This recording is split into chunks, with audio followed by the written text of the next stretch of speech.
Baik, kita akan belajar tentang hubungan antara operasi tambah dan kurang. Jadi misalnya kita punya 2 ditambah 3, maka ini kita tahu itu 5 ya. Nah sekarang coba kita lihat.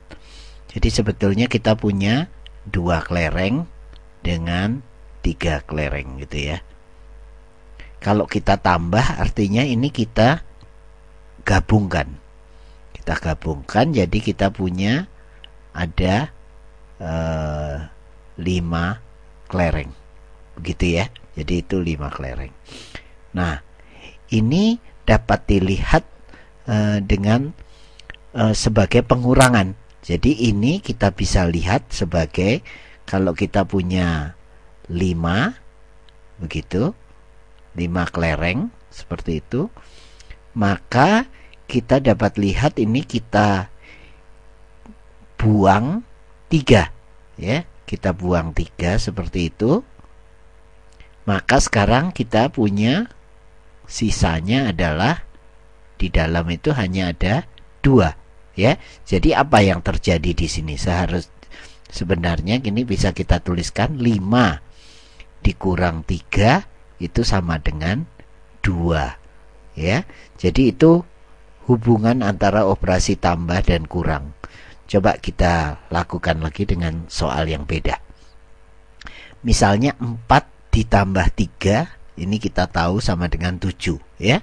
Jadi ini kalau kita punya 4 kelereng seperti itu, lalu kita punya 3 kelereng seperti ini, maka kalau kita gabung ini akan kita peroleh 4 kelereng dengan 3 kelereng lagi. Jadi ada 7 keseluruhannya ya. Ini 7. Oke, baik. Coba sekarang artinya kalau kita lihat sebagai pengurangan, coba kita lihat. Kita punya 7 kelereng. Ya.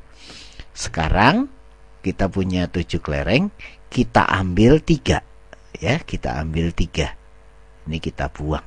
Jadi kita peroleh sekarang adalah 4 kelereng di situ.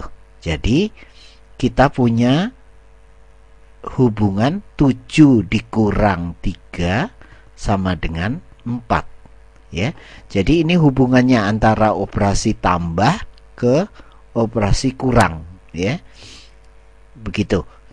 Ini jadi operasi tambah diubah menjadi operasi kurang. Demikian itu. Baik. Nah, sekarang coba kita kerjakan yang tanpa gambar ya. Coba misalnya kita punya 4 ditambah 7. Ini kita tahu sama dengan 11. Maka ini dapat kita tuliskan dalam hal ini sebagai 11 dikurang 7 sama dengan 4. Begitu ya. Nah, sekarang coba kalau kita punya 6 ditambah 8. Ini sama dengan 14.